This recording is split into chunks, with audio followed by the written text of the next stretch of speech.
Vamos a dar inicio. Y la Asociación Cívica Mexicanos Unidos les agradece la presencia de ustedes en esta conferencia de prensa, que tiene como objetivo, en primer lugar, hacer un homenaje a la Constitución de 1917. Y la única manera de hacer homenaje a los valores importantes es cumplirlos, es hacer lo que establecen esos valores. Y en ese sentido, en esta reunión, nosotros vamos a dar a conocer un pronunciamiento y vamos a especificar algunas cuestiones importantes de cómo tenemos que defender esta Constitución, que para algunos dicen está muerta y no está muerta. Los que están muertos son los que no la quieren defender. Esta Constitución está viva y está esperando que el pueblo de México le dé nuevo vigor en todas las modificaciones contrarias al espíritu constitucional que han hecho los últimos gobiernos. Esas modificaciones o cambios de fondo que no son reformas, como las que llamó Peña Nieto reformas estructurales, no son reformas, son cambios que transgreden los principios de la Constitución. Perdón.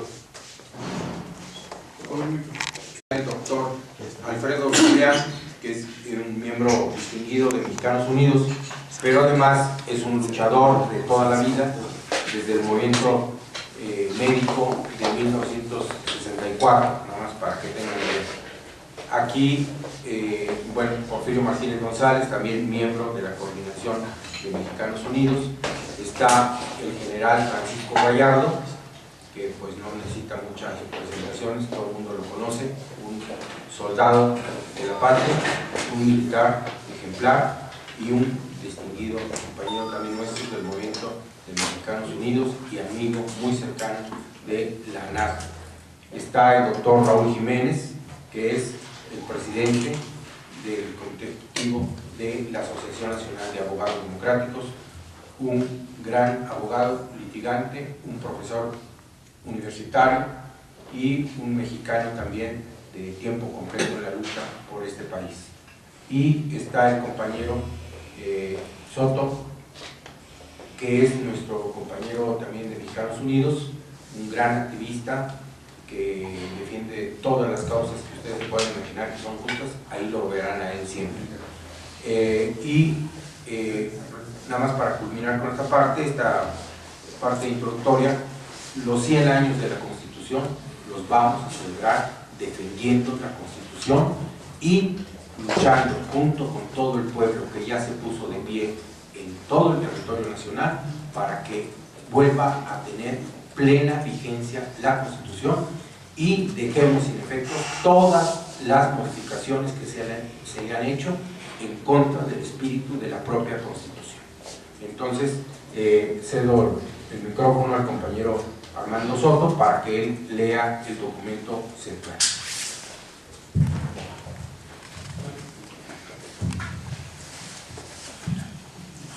Bien, gracias, buenos días. ¿Se escucha bien así?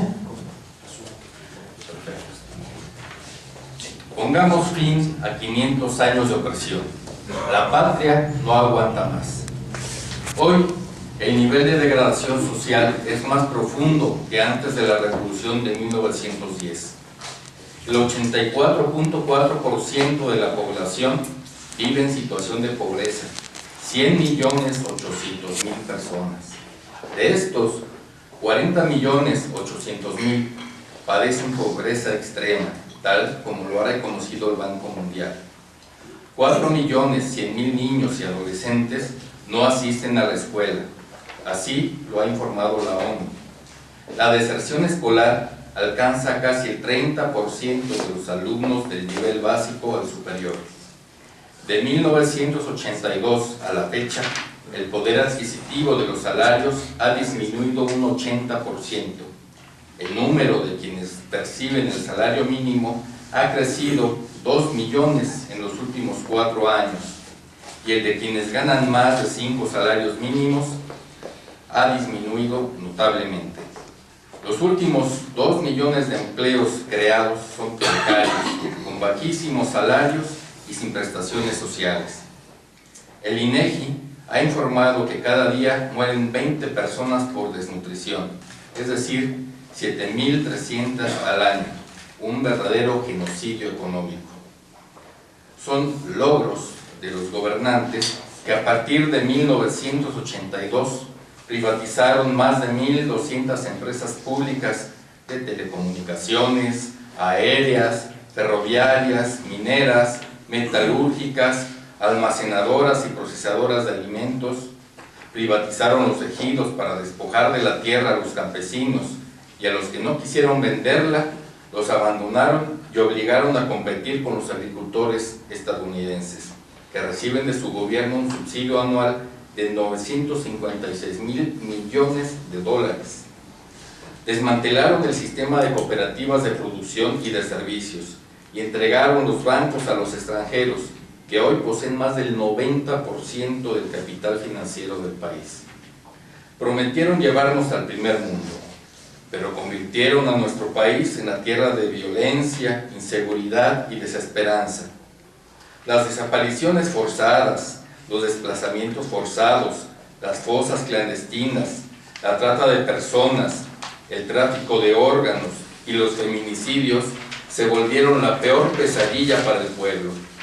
Las autoridades y sus cuerpos policiales se muestran incapaces y no pocas veces cómplices del crimen organizado. Para entregar las tierras, las minas, las playas y los energéticos a los extranjeros, han hecho cambios a la Constitución que contravienen los principios contenidos originalmente en la misma y se aprestan a entregar los sistemas educativo y de salud a los dueños del capital, al negocio vil. Pero esos cambios, que no reformas, son nulos de pleno derecho, tal como disponen los artículos 135 y 136 de nuestra Carta Magna, esa que redactaron los constituyentes, pero que dictó nuestro pueblo en armas. Los programas y acciones de estos gobernantes fueron diseñados y ordenados desde hace más de 30 años por los dueños del dinero, a través del Fondo Monetario Internacional, el Banco Mundial y la Organización para la Cooperación y el Desarrollo Económico, que se han constituido en una auténtica dictadura mundial. Para cumplir con esos dictados, el gobierno, como verdadero súbdito del capital transnacional, se dispone a someter a los mexicanos a sangre y fuego. Después del gasolinazo, han seguido los aumentos a los alimentos y demás artículos de primera necesidad. A los gobernantes no les importa ser señalados por la OEA y la ONU por sus violaciones generalizadas y sistemáticas a los derechos humanos y por ser omisos en investigar y castigar a los verdaderos responsables de atrocidades como las de Aguas Blancas, El Charco, Acteal, El Bosque, Atenco, San Fernando, la Guardería ABC, Ayotzinapa, Tlatlaya, Apatzingán, Tanhuato, Ostula, Nochistlán, entre muchas otras, así como la represión brutal contra las autodefensas de Michoacán, el despojo descomunal contra la tribu Yaqui, el hostigamiento constante contra la nación Triqui, la represión y criminalización a los maestros de la CENTE, en fin. El objetivo es aterrorizar al pueblo para someterlo. Por eso pretenden legalizar la participación de las Fuerzas Armadas en tareas policiales, contraviniendo lo expresamente dispuesto por los artículos 21 y 129 de la Ley Suprema. También para eso las han subordinado al Comando Norte del Ejército estadounidense. Quienes nos gobiernan son extranjeros nacidos en México y están perpetrando el más grande despojo que haya sufrido nuestra nación desde 1521, y los efectos y sus actos constituyen un crimen de lesa patria. La situación que padece nuestra patria nos impone la urgente tarea de unirnos para corregir el camino y recuperar lo nuestro. Caminemos al lado de nuestros hermanos mayores, los pueblos originarios, que han resistido más de 500 años de injusticia, discriminación y despojo. No basta conocer la realidad, indignarnos e insultar a los que han subvertido el orden constitucional. Las cosas cambiarán si luchamos organizados para hacer respetar la soberanía nacional e impedir que vuelvan a saquear nuestra riqueza a cambio de cuentas de vidrio o de papeles verdes. El imperialismo estadounidense, hoy representado por Donald Trump, siempre ha pretendido apoderarse de nuestra riqueza. Sus actos fascistas de hoy constituyen una amenaza externa similar a la invasión que se estrenó en nuestro territorio.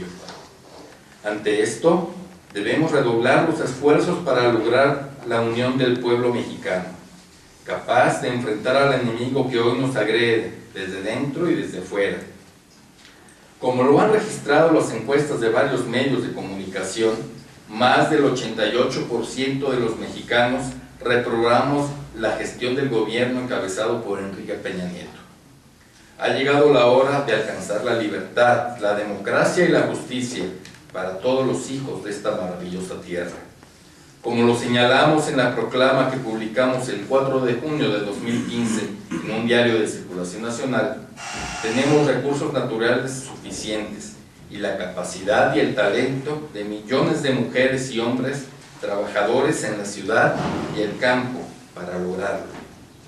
Es inaplazable que con base en lo dispuesto en los artículos 39, 84, 87 y 136 constitucionales, el ciudadano Peña Nieto abandone el cargo que ostenta para que sea nombrado un presidente sustituto, pero no entre los mismos vividores del sistema electoral actual, sino una persona que cumpla la Constitución y que respete la actividad que llevará a cabo el pueblo para abolir a este sistema opresor e inhumano y sustituirlo por otro apegado a nuestra cultura ancestral, basada en la vida comunitaria, en el respeto a la naturaleza y el cuidado a la madre tierra, principios que están contenidos en los artículos 3, fracción 2, inciso A, 25, 27, 28 y 39 de la Constitución, que recibimos como herencia irrenunciable. Tenemos que liberarnos ya, porque ni México es un páramo, ni los mexicanos somos los parias del mundo. Es la hora de la unidad de todos los patriotas que están en la escuela, en el campo, en la fábrica, en el taller, en la oficina pública o privada, en el trabajo informal, en las labores del hogar, en el arte, la cultura, el deporte, en los cuerpos policiales y en las Fuerzas Armadas.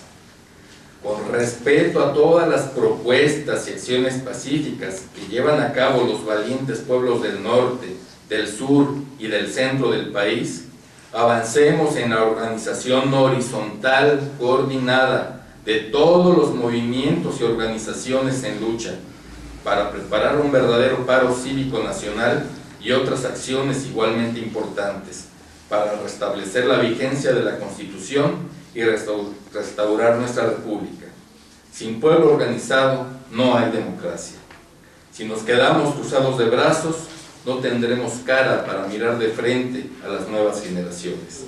Ciudad de México, a 24 de febrero de 2017. Asociación Nacional de Abogados Democráticos y Mexicanos Unidos. Gracias.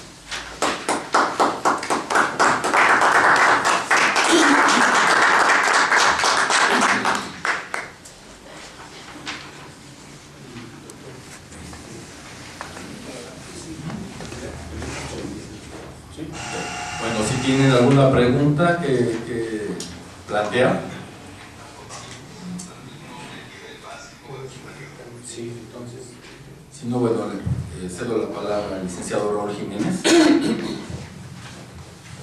Gracias.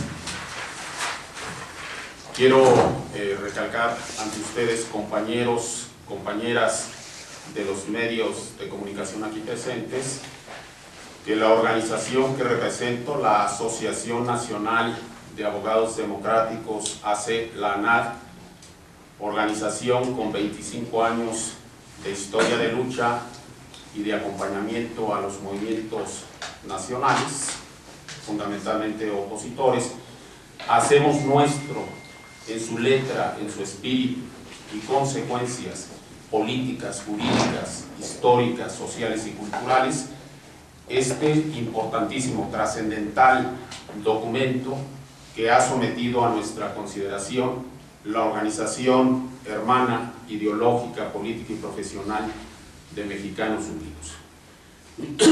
Quiero también resaltar, me pidieron mis compañeros integrantes del Comité Ejecutivo Nacional de la ANAT, que represento, que así lo hicieran. Nuestro rechazo como abogados democráticos, categórico, absoluto, indubitable, a las iniciativas de reglamentación legislativa de la seguridad interior. Los abogados democráticos consideramos que se trata, sin lugar a dudas, de la amenaza más grave que se cierne sobre el presente y el futuro de los mexicanos.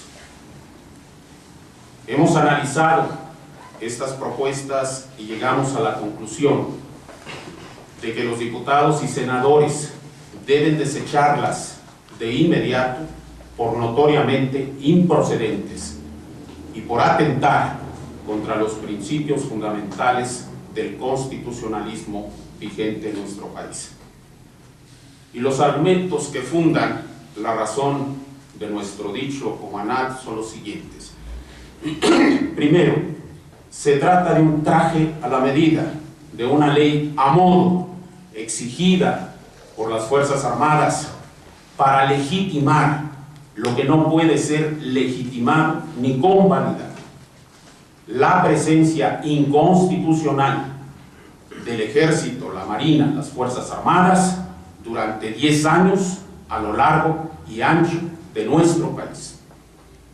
En segundo lugar, estas iniciativas acusan vicios de origen, de carácter constitucional, que no pueden ni deben ser soslayados por los representantes populares congregados en el seno del Congreso de la Unión. Primero, dentro de las atribuciones del Poder Legislativo Federal para emitir leyes y decretos de naturaleza legislativa, no está prevista la facultad de legislar en materia de seguridad interior. Consecuentemente, como lo mandata el artículo 124 de nuestra Carta Magna, si el Congreso de la Unión no tiene estas atribuciones, carece entonces de potestades jurídicas para emitir este ordenamiento en materia de seguridad interior.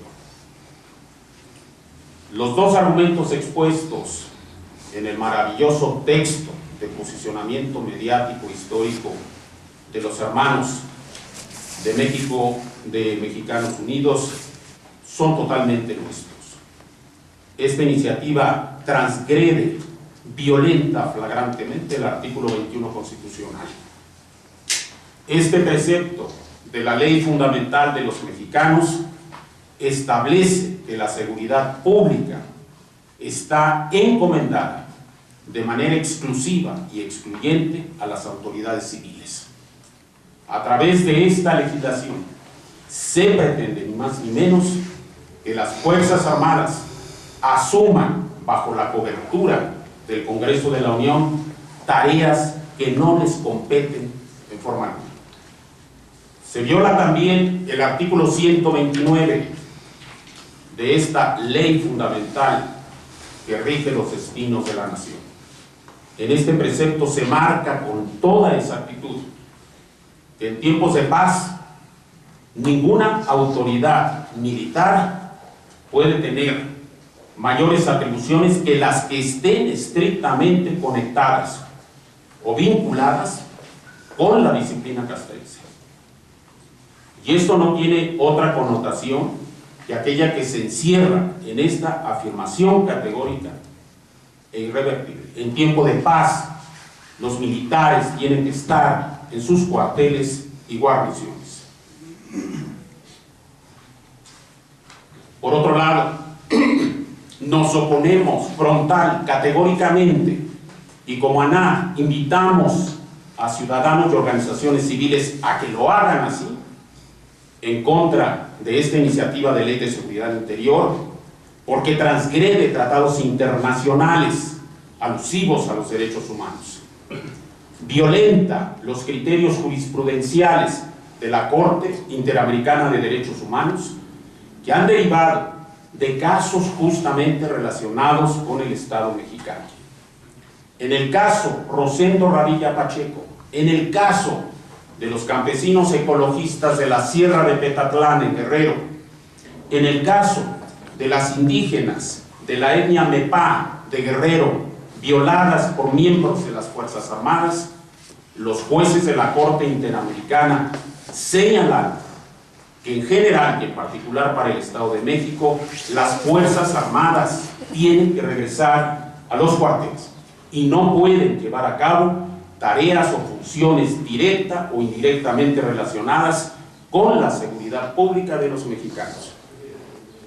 Otro argumento: nos oponemos de una manera total e irreversible a este proyecto de la Ley de Seguridad Interior porque va en contra de los pronunciamientos uniformes, numerosos, emitidos por órganos e instancias de carácter internacional.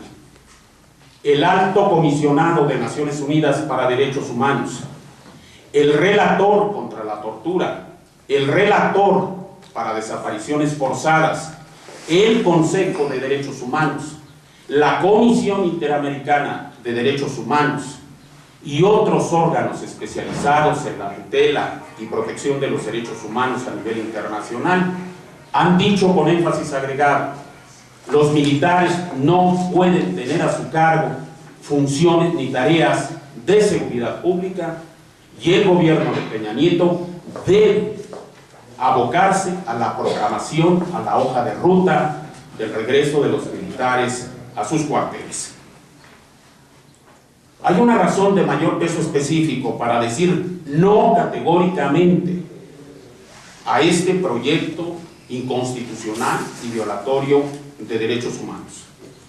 México está inmerso en una grave, gravísima, inédita crisis de derechos humanos. El factor básico, fundamental de precipitación de esta crisis fue la guerra antinarco. Y la guerra antinarco tiene como punta de lanza a las Fuerzas Armadas. Recientemente la CNDH, en un informe, estableció que el bastante ímprobo primer lugar de violaciones a los derechos humanos recae en los militares. Y por otro lado, para no ir muy lejos, el año pasado Open Society emitió un informe estremecedor: crímenes de lesa humanidad en nuestro país y atrocidades innegables. Y ahí señala con índice de fuego que detrás de este caos en materia de derechos humanos se encuentra la presencia y la participación de las Fuerzas Armadas en la llamada guerra antinarco. Una consideración más: en la ANAD pensamos que la aprobación de esta Ley de Seguridad Interior va a volver permanente lo que la Constitución señala como excepcional la presencia del ejército en las calles, siempre y cuando ello pase por el filtro del artículo 29 de la Constitución, alusivo al estado de excepción o suspensión de los derechos humanos y sus garantías. En otras palabras, nos preocupa intensamente, profundamente esta iniciativa de Ley de Seguridad Interior, porque de aprobarse estaremos inmersos en un estado permanente de ataque y suspensión a los derechos humanos y sus garantías.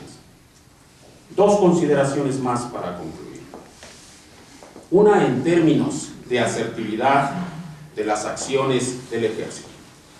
Está probado, y lo dice un estudio mismo del Instituto de Estudios Legislativos del Senado de la República. La intervención del ejército en los temas de la problemática de la seguridad pública ha sido totalmente ineficaz. El signo del fracaso, el signo de la derrota, está presente en la actuación de las Fuerzas Armadas en el contexto de la llamada guerra antinarco. Y la pregunta es, si hay evidencia empírica irrefutable en este sentido, ¿qué justifica que ahora legitimemos ese fracaso histórico de las Fuerzas Armadas? Y el último argumento. La pretensión de Trump es militarizar las fronteras norte y sur de nuestro suelo patrio. Como garantía de control subrogado a cargo de los mexicanos, de los migrantes, de los supuestos terroristas y de los bad hombres o los integrantes del crimen organizado, así señalados por ellos. Pues bien, la mano que va a hacer el trabajo sucio de esos designios militaristas de Trump a cargo de la soberanía nacional serán las Fuerzas Armadas y estarán legitimadas por este engendro, por esta aberración genuina que sería, en su caso de aprobarse, la Ley de Seguridad Interior. Los abogados democráticos haremos énfasis agregado en esta postura indeclinable y hacemos un llamamiento a la sociedad para que se movilice y que no permitamos de manera alguna un albazo en este sentido, que sería el inicio del derrumbe de los muros fundacionales de la democracia, la paz y el Estado constitucional de derecho.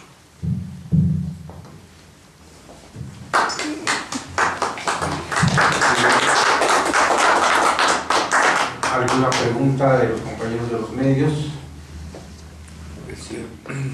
Alejandro Alfaro, de Ciudad TV. General, no sé si nos puede dar también su opinión como militar acerca de estas declaraciones que está haciendo, ya que el secretario de Gobernación había dicho en algunos momentos que había municipios y zonas del país que contaban con muy poco personal de policía y que por eso la necesidad también de apoyar una ley de seguridad interior, ¿no? Vamos, que me da el uso de la voz aquí en la mesa. Bueno, voy a hacer un comentario en términos generales. Lo explicó perfectamente bien el doctor Raúl Jiménez. Y lo que estamos viendo actualmente en México, desde mi punto de vista, es una crisis humanitaria, un colapso institucional del Estado provocado por la clase política, que tiene como objetivo histórico entregar al país a los intereses de las transnacionales. Pero vamos a entrar en el tema. La Ley de Seguridad Interior que se discute actualmente es parte de un paquete de reformas que van a establecer una nueva normatividad que tiene por objeto tener un control social. Pero esta ley viene en ese paquete que les acabo de mencionar desde hace mucho tiempo.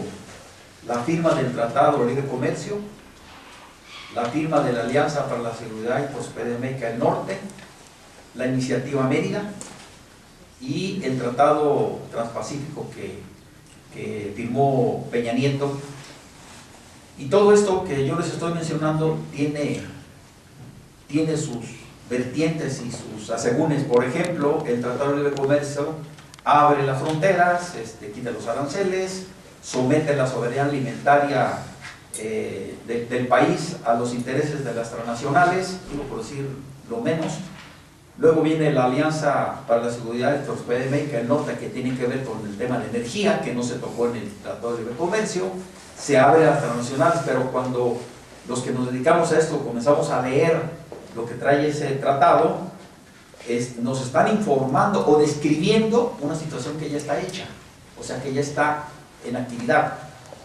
Por otro lado, para complementar o darle una vuelta más a la tuerca que tiene que ver con el Tratado de Libre Comercio y la Alianza para la Seguridad y Prosperidad de América del Norte, se firma la Iniciativa Mérida, y aquí los Estados Unidos ya se la saben. Históricamente han hecho una maniobra de pinza por decir así, que tiene que ver con los tratados económicos bilaterales y trilaterales para entrometerse en los asuntos internos de los países, y por otro lado, ¿sí?, los temas que tienen que ver con la seguridad y con ayuda y asistencia militar. Y por ahí le entraron a México. En 1996, en una visita que hizo Perry aquí a México, se establecieron esos principios o mecanismos que se iban a concretar con la firma de la Iniciativa Mérida. ¿Y qué es la Iniciativa Mérida?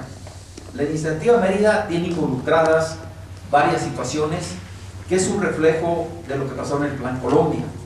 La Iniciativa Mérida tiene inmersos diferentes tratados de ayuda y asistencia militar, de carácter tecnológico, de provisionamiento de armas, etc. Pero nada más les voy a decir aquí una situación. Las Fuerzas Armadas de México dependen de Estados Unidos como en un 70% en el tipo de armamento y tecnología. De tal forma que si esos flujos de tecnología y de ayuda y asistencia militar son retenidos, automáticamente colapsa el sistema de defensa nacional en México. Por otro lado, a través de la Iniciativa Mérida se hicieron varias reformas que tienen que ver con el asunto de la justicia, con el asunto de los juicios, ¿sí?, y principalmente con la ayuda y asistencia militar para transformar al ejército mexicano en un ejército de ocupación y en una policía de persecución en contra de la sociedad civil. En este sentido, vemos que la Ley de Seguridad Interior tiene que ver con ese paquete, pero quiero hacer una puntualización en los temas específicos que tienen que ver con el tema de seguridad. Ustedes recordarán que a través de una sentencia que hizo la Comisión Interamericana de Derechos Humanos que mencionó Raúl en el caso Radilla, se hizo una reforma al Código de Justicia Militar. Pero esa reforma, lejos de anclar a los militares en el cauce constitucional, lo abrieron porque luego hubo una contrarreforma en donde se puntualiza o mejor dicho, se fortalece la participación militar en los asuntos de seguridad pública. Y lo más grave es que cuando llega un partido de oposición en el 2000, se le dan todavía facultades más al ejército que tienen que ver con el tema de inteligencia, con el tema de la aplicación de la ley de armas de fuego y explosivos, y además en la intromisión de los asuntos de carácter político que tienen que ver con el tema de seguridad. En esta situación se hacen también reformas para, entre comillas, fortalecer la función de policía del Estado, que esa es una de las funciones más importantes que tiene que ver con el tema de seguridad. Y la función de policía del Estado es la más importante, porque tiene que ver con el cumplimiento de los reglamentos, de las leyes, de impulsar una convivencia social, etc. Nada de lo que estamos viendo hoy en día con el tema de seguridad pública. Y una de esas reformas es la creación del mando único. La creación del mando único, si ustedes revisan la exposición de motivos de esa ley y cómo se articula esa reforma, va directo a socavar los fundamentos, ¿sí?, y los cimientos del Estado mexicano que están contemplados en el municipio. Artículo 115 de la Constitución. Revísenlo y van a ver lo que dice. Yo no soy perito en eso, pero yo sé que ahí están. Y una de las funciones principalísimas que tiene el municipio es el tema de seguridad. Si ese tema le es quitado, ¿sí?, a la autoridad municipal, va a ser manejado directamente desde la cúpula, desde el poder central, desde el poder federal, que tiene por objeto tutelar los intereses de las mineras, de las transnacionales que están ya asentadas aquí en México. Ese es un punto. Entonces, esa reforma de mando único es muy grave. ¿Por qué? Porque va a socavar, ¿sí?, la estructura política, jurídica, administrativa del Estado Federal Mexicano. Si ustedes revisan eso, van a ver. Y afortunadamente el mando único no se ha podido lograr a nivel a nivel nacional. ¿Y por qué los poderes, la clase política nacional ataca directamente este punto? Porque la última resistencia que va a haber para impedir una nueva ocupación territorial, para impedir la explotación de las minas, de la extracción del petróleo, de los recursos naturales, de los bancos de biodiversidad, etcétera, etcétera, lógico lo van a hacer los pueblos. Y entonces, para evitar precisamente esta discusión entre las funciones de municipios y funciones federales, etcétera, pues desde una vez, desde el mando único, se establecen esos mecanismos de control. Por otro lado, termino con ese comentario del mando único. Nos vamos a la creación de la gendarmería. Si ustedes revisan con cuidado, nuevamente esa reforma, es una policía que crea la clase política nacional para tutelar los intereses de las transnacionales. Vean lo que dicen los artículos. Van a crear y van a fomentar las estructuras del posesionamiento de las tierras, de la ocupación, etc. Es decir, es una policía exclusiva para tutelar los intereses de las transnacionales. ¿De qué se trata?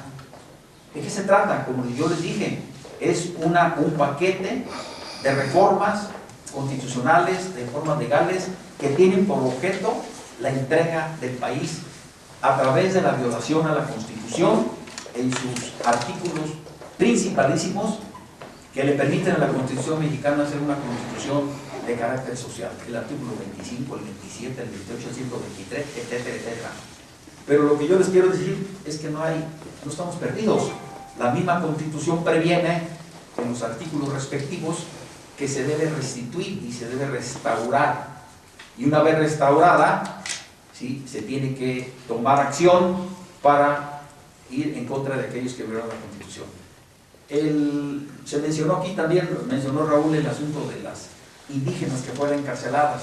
El día de ayer o antier ustedes vieron una ceremonia en donde el Procurador General les pide disculpas a las indígenas que fueron encarceladas arbitrariamente porque supuestamente secuestraron a 6 APIs, ¿sí? Pero aquí el asunto que sigue, y lo que sigue y que nosotros debemos impulsar es el procesamiento de todos aquellos que participaron en ese encarcelamiento, desde el Procurador General de la República, que no sé exactamente quién era, los APIs que participaron, el juez que dictó la sentencia, los ministerios públicos que armaron todo el asunto, etcétera, etcétera. Creo que el Procurador era Medina Mora, ¿no? ¿Sí? Entonces, este señor Medina Mora fue jefe del CISEN, secretario de Seguridad Pública, Procurador General de la República, embajador de Estados Unidos, que fue uno de los que impulsó todo esto que estamos viviendo, pero ahorita también es ministro de la Suprema Corte de Justicia. ¿Ustedes le van a hacer algo? No. ¿Por qué? Porque en México se premia la impunidad y tenemos que romper con esos esquemas. Entonces, volviendo al tema de la Ley de Seguridad Interior, es vergonzoso que el secretario de la Defensa haga esas declaraciones en donde él dice más o menos lo siguiente: los militares no fuimos preparados para perseguir a delincuentes. Con eso yo estoy de acuerdo. El ejército debe regresar a sus cuarteles. También estoy de acuerdo. Pero luego se contradicen. Quiero que me aprueben la ley de seguridad interior. ¿Por qué? Porque tenemos que formalizar o legalizar una serie de violaciones a derechos humanos que ha provocado una crisis humanitaria y que tienen postrado a nuestro país en el miedo, en el temor. Entonces estamos en una situación muy grave en donde yo aprovecho este medio para mandarle un mensaje al secretario de Defensa, al secretario de Marina, que realmente le den cumplimiento a la Constitución, artículo 129 ya se mencionó aquí, que previene la civilidad del Estado y que fue uno de los motivos, ¿sí?, de la guerra de reforma y uno de los motivos que nos formó como un Estado, ¿sí?, civil y bueno, también laico, el artículo 130. Eso es por un lado. Y por otro lado, le mando un mensaje también al Congreso de la Unión para que por ningún motivo apruebe esta ley, porque lo que va a provocar es vivir un estado policíaco militar como el que ya estamos viviendo casi hoy en día. Y si vivimos ese estado policíaco militar, no lo van a poder parar hasta que esa violencia llegue a las cúpulas del poder, llegue a las cúpulas de la oligarquía, y entonces sí van a tomar cartas en el asunto y van ustedes a ver que los aparatos de justicia sí funcionan. Y me viene a la mente cuando asesinaron al hijo de Moreira en Coahuila. En 24 horas se activó la Marina, el Ejército, etc. Y encontraron al responsable inmediatamente. Y aquí, con el asunto de Ayotzinapa, ¿sí?, que ya pasó 4 años o no sé cuánto, ya llevamos 3 años, no hay ningún responsable, pero el eje conductor, por lo cual no hay responsables, es porque quien articuló y el responsable directo, pues es el ejército. Y al ejército no le pueden entrar los políticos. ¿Por qué? Porque le tienen miedo. Cuando en un Estado democrático, como ya se dijo aquí en la mesa, lo dijo perfectamente bien el doctor Raúl Jiménez, el ejército en tiempo de paz debe estar sometido, subordinado al poder civil del Estado. Y en esa situación, lo único que yo veo benéfico de toda esta situación que estamos viviendo es que el sistema está abierto. Podemos participar, podemos abrir, y se pone en la mesa de discusión un tema que ha sido tocado en toda la historia de México, que es Fuerzas Armadas. Yo les agradezco su atención y gracias a los medios de comunicación que están aquí con nosotros, y es un honor para mí compartir la mesa con mis compañeros. Muchas gracias.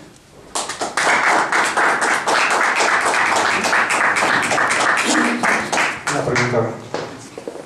Iris Velázquez de Reforma. Con base en lo dicho por Raúl Jiménez, ¿realmente estaríamos en un estado de paz? Y también saber cuál es la propuesta que tienen ustedes para que el gobierno controle pues la inseguridad que se está viviendo.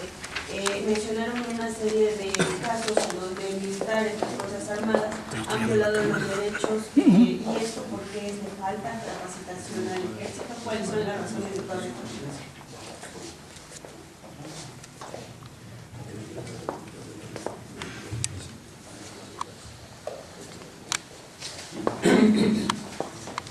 Sí, lo que hay de fondo es justamente lo que destacó el general Gallardo y que dijo con toda puntualidad el general secretario de la Defensa en esta salida a medios, cuando exige a la clase política que se apruebe y promulgue una ley de seguridad interior.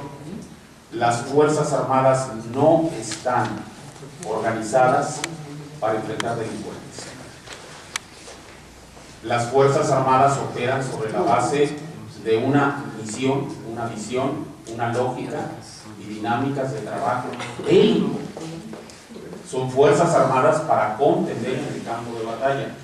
Si se les coloca en un escenario que no es un campo bélico, que no es un conflicto armado interno o internacional, como es perseguir delincuentes y acometer funciones y tareas propias de civiles, como son las tareas de seguridad pública, pues evidentemente van a actuar como lo que saben actuar, van a actuar en función de su modelo institucional de desempeño.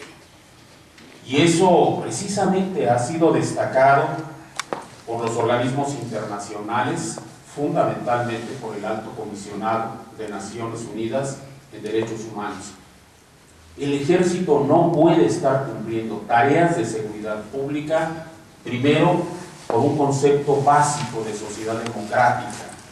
El ejército tiene que cumplir las tareas que le son inherentes, y las tareas de seguridad pública son tareas eminentes y exclusivamente de carácter civil.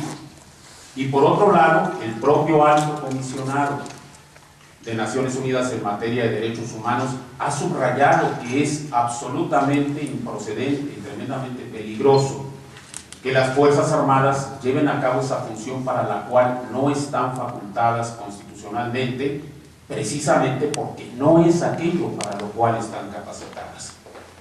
Entonces nos parece que la piedra de toque que explica esta catástrofe humanitaria en la que está inmerso el país, entre otros factores, la propia delincuencia organizada, no se puede soslayar, pues es el hecho de que para combatir el fenómeno delincuencial se están poniendo en juego estrategias de combate bélico, y eso es lo que hace cortocircuito Y eso es lo que está como factor fundamental de peso específico detrás del resultado catastrófico que denunció el propio Alto Comisionado de Naciones Unidas en materia de derechos humanos, diciendo: para un país que esté en paz, es inexplicable que se tenga más de 150,000 de personas sacrificadas, más de 30,000 desaparecidos, más de 250,000 desplazados internos, más de 20,000 huérfanos.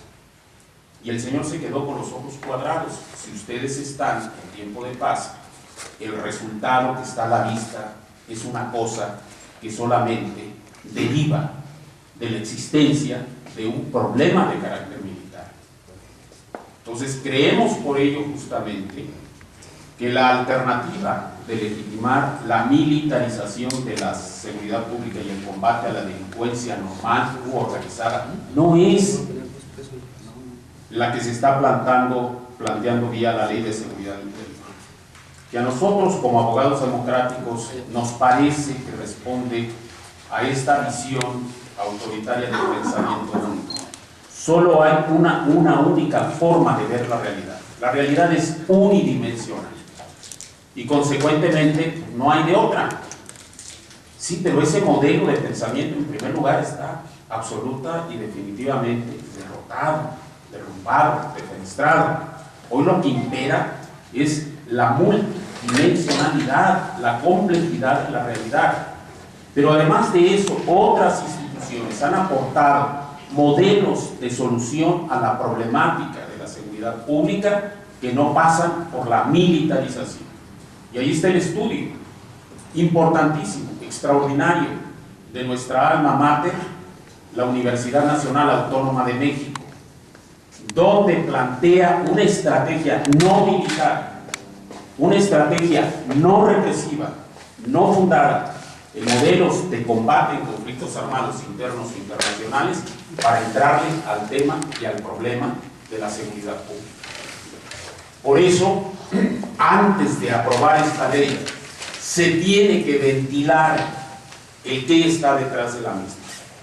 Y entre otras cosas, antes de aprobar esta ley, se tiene que analizar y en su caso descartar, y decir por qué, las otras opciones paralelas o alternativas al modelo de militarización de la seguridad pública. Y si hay otras opciones que no se quieran ver, obedece a intenciones que nada tienen que ver con los modelos de análisis y estrategias de solución de los problemas de la gobernabilidad democrática.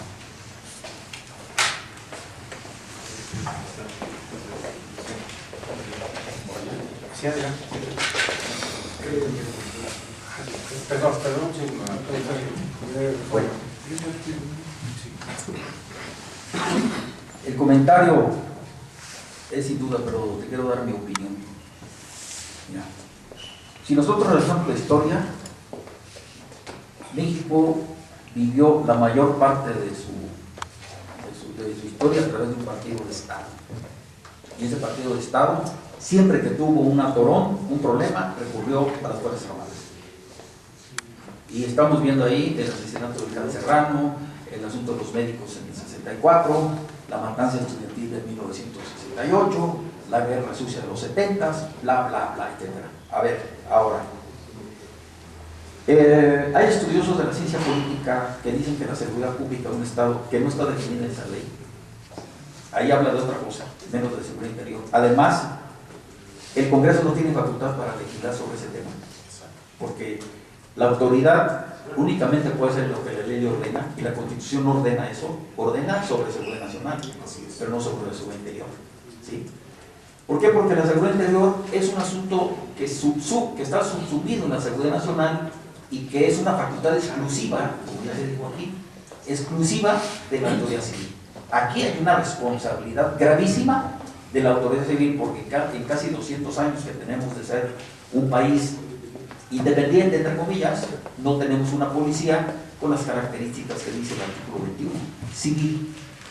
¿Sí? Bueno, entonces aquí lo que estamos viendo es que hay una, digamos, incapacidad por parte de la clase política y un abuso por parte de la utilización del ejército, pero también con la aquiescencia de las autoridades militares. Yo le acabo de mandar un mensaje al secretario de la Defensa hace como 8 días, en donde yo le estoy diciendo: usted, señor secretario, preséntele la renuncia a Enrique Peña Nieto y dígale que renuncia porque está utilizando el ejército para una función y una facultad inconstitucional.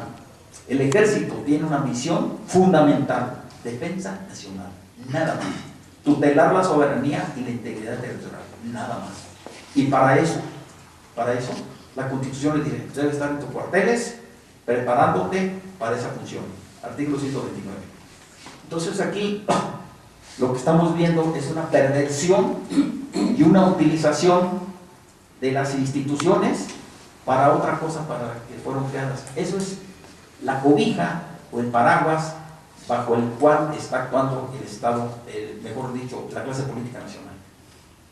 Ahora bien, históricamente hay estudios de peritos que estudian el tema militar, y dice el doctor K., que es un estudioso de los temas militares, dice: si quieres saber qué sucede en el ejército mexicano, revisa las currículas de educación militar.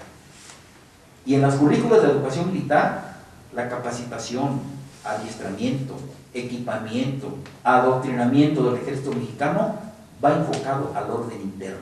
Es decir, el ejército mexicano es uno de los, yo creo que el único ejército que tiene funciones y misiones de orden interno.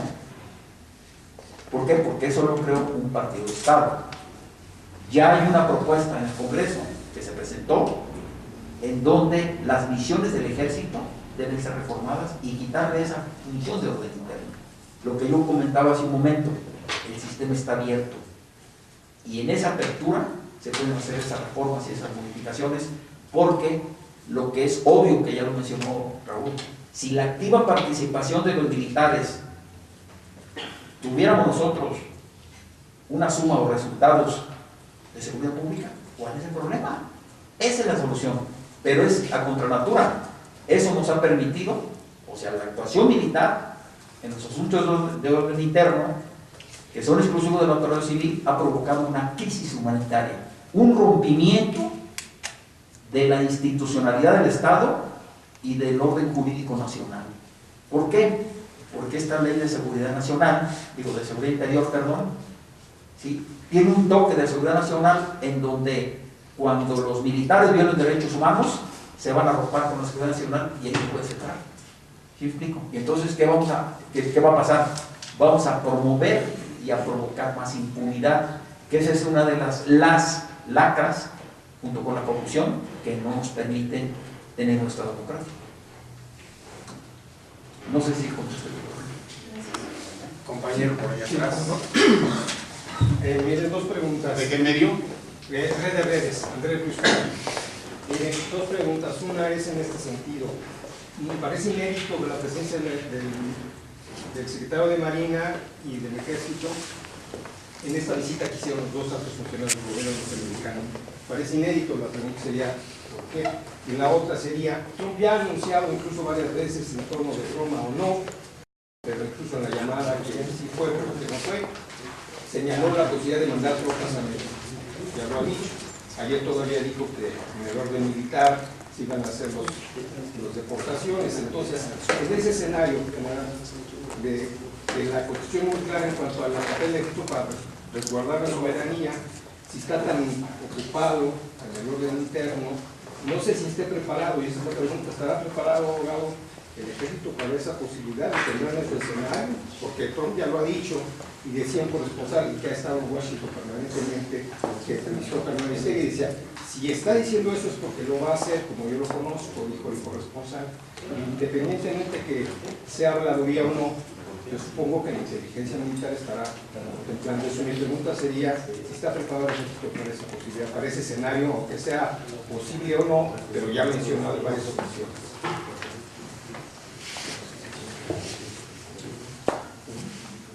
Bueno, le pido autorización a mi colega para intervenir en el tema como Mexicanos Unidos, en varias ocasiones hemos externado ya estos puntos de vista acerca de la militarización y la violación sistemática al artículo 129 de utilizar al ejército, específicamente también a la Marina, en operaciones policiales. Es totalmente violatorio de la Constitución. Ahora bien, y yo nada más quiero recordar que por qué se refiere tanto el doctor Jiménez como el general a la cuestión de que no es propia la función que se les da. No solamente porque lo diga la Constitución, o además de que lo dice la Constitución lo dice por algo lo dice el 129. Se obedece a la naturaleza del órgano, del instrumento del Estado. El ejército no es un órgano de disuasión como la policía, es un órgano de aniquilamiento, es para el enfrentamiento bélico, es para matar al enemigo. El ejército no tiene contrarios, no tiene delincuentes enfrente, el ejército tiene enemigos de la patria. Por eso es tan sencillo entender esta situación a la que nos han llevado con la utilización inconstitucional del ejército de tareas policiales.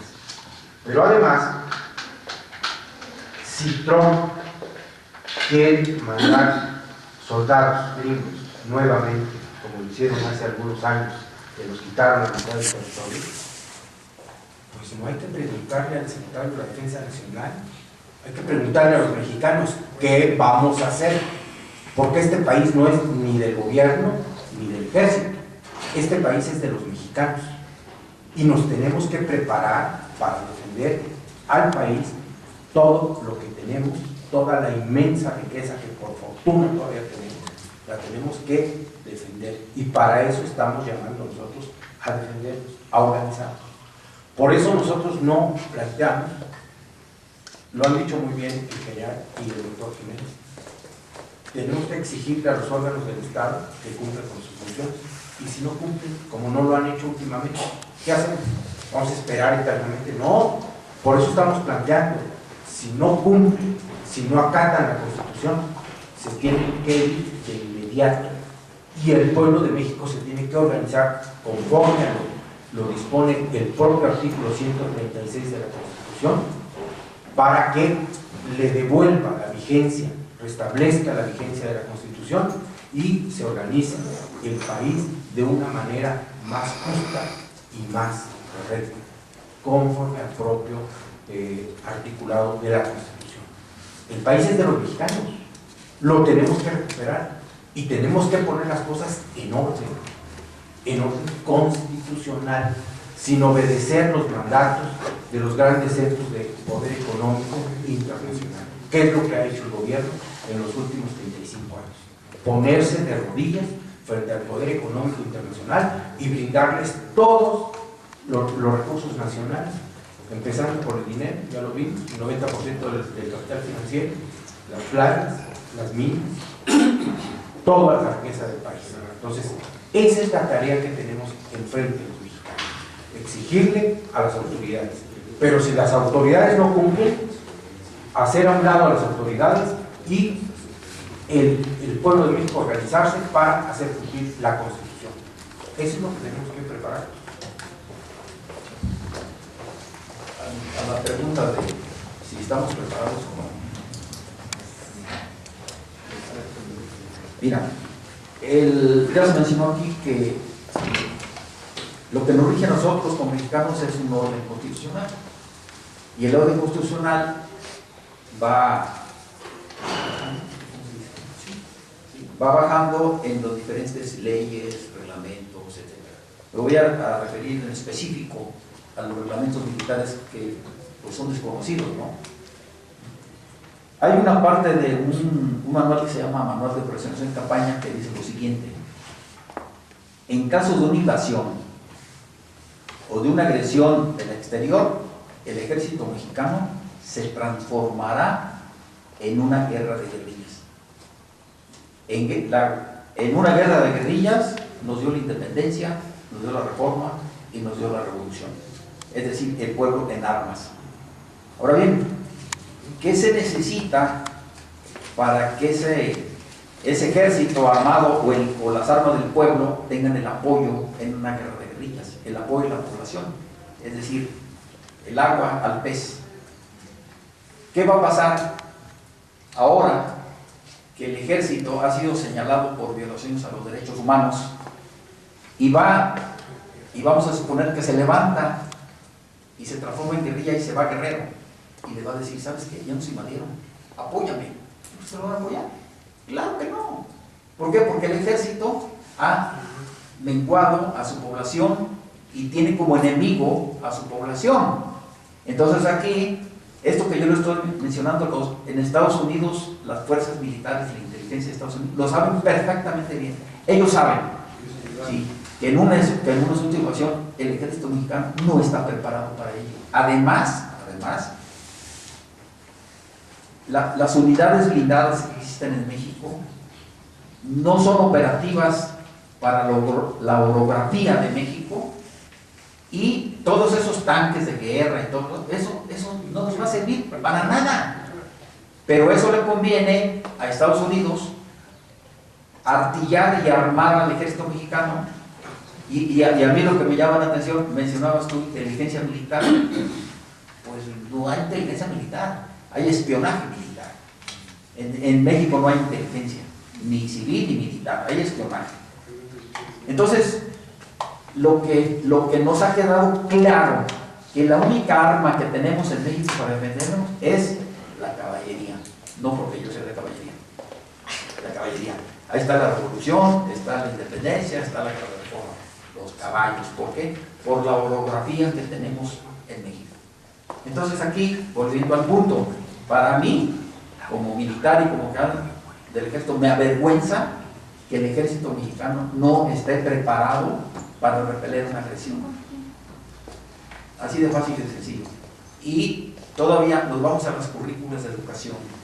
Yo tengo un trabajo, el día que quieres te lo muestre, para que te rías, en donde es una tesis que se hizo en el Colegio de Defensa Nacional y que dice ahí, política de seguridad nacional, así dice.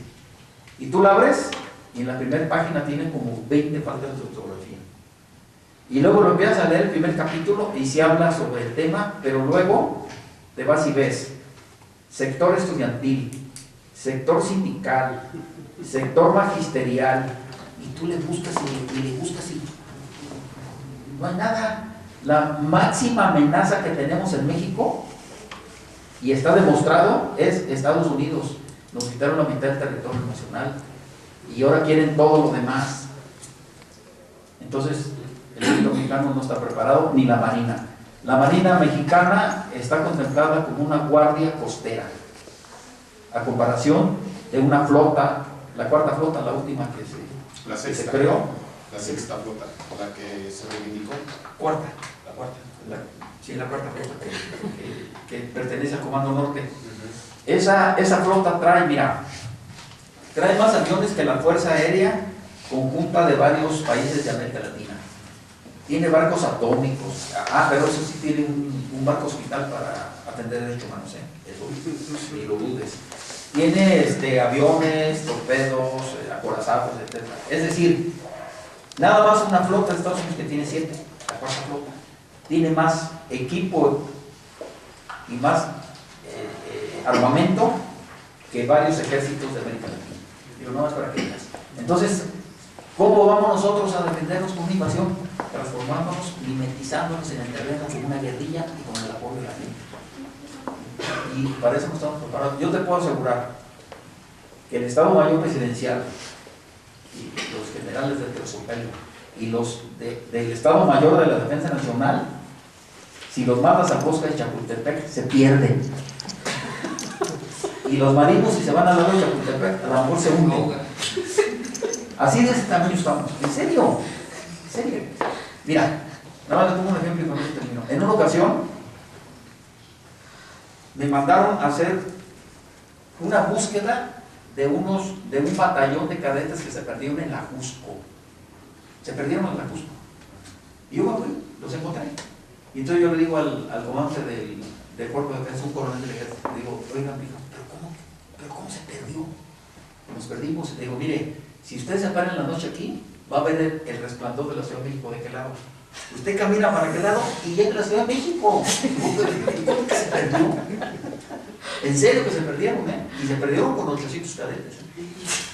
No es porque vean. ¿Y qué fue lo que pasó? Que le estaban dando vuelta a la cruz, sí. No porque vean el ejército que tenemos. Qué vergüenza. Muy bien, bueno, si hay alguna otra pregunta, si no, bueno, pues les agradecemos mucho su atención y pues seguimos en contacto porque no le paramos, como dijo antier la maestra indígena, no le vamos a parar hasta que la dignidad se haga costumbre. Y hasta que la justicia se siente entre nosotros. Así es. Lo dijo Rosario Castellanos. Muy bien. Gracias. Gracias, mi hermano.